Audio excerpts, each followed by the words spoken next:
So I was thinking about our perception of things, how different things can seem, but how close they really are. I look around and there's mountains and valleys in the community that I live in, and it seems like a big difference. You look at, let's kind of take that to the extreme, where you have the Mount Everest, several miles tall, and you've got the Grand Canyon, and the comparison between the difference between those two is massive. How high Mount Everest is, how far down to the bottom of the Grand Canyon, a few miles down, I think 4 miles deep or something like that. And so if we look at those, to us, there's a huge difference in that. But if you look at the top of Mount Everest versus or compared to the bottom of the Grand Canyon in relation to the distance from the sun, 93 million miles away, there's no difference. I mean, they're the same. It's not, you can't even tell the difference between those two in relation to the sun. I've held a pool ball, a cue ball, and it's very, very smooth to the touch. But I've also seen pictures of a greatly magnified cue ball, and it's not smooth at all. At that magnification, there's huge differences in ridges, but to me it feels smooth. If you looked at the Earth from the distance of the sun, it would be totally smooth, just like a cue ball. And then I thought about the difference that we perceive or see in people.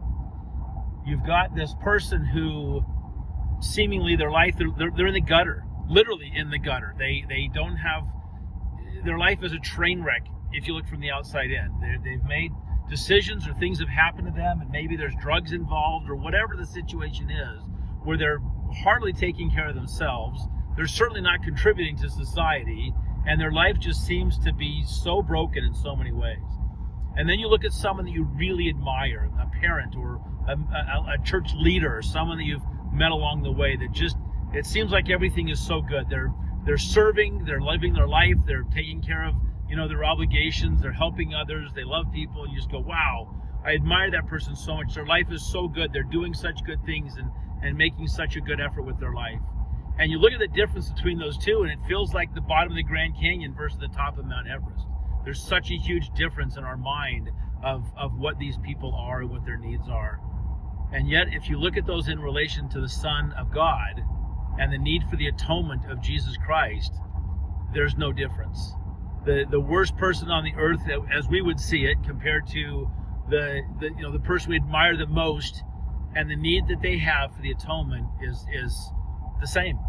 There's no difference in what is necessary for what it takes for Jesus Christ and the price he paid for us to be ushered into the kingdom of Heavenly Father. And I'm so grateful for that. I look at my life and the things I try and do right, and the many, many weaknesses that I have, and the ways that I'm broken, and the choices I wish I made better all the time. And I look at what I think the kingdom of heaven is like, and what it would take to be an individual who could live in the presence of God and be comfortable in his glory and his goodness and his eternal love, and to recognize that Jesus Christ, for me and every one of us, not only has the ability, but has already done what's necessary for us to move from, if you will, from the lowest to low to the highest of high, and to be able to live with him again. So grateful for the atonement of Jesus Christ and the way that it minimizes the bumps and valleys, or takes them away out of our lives.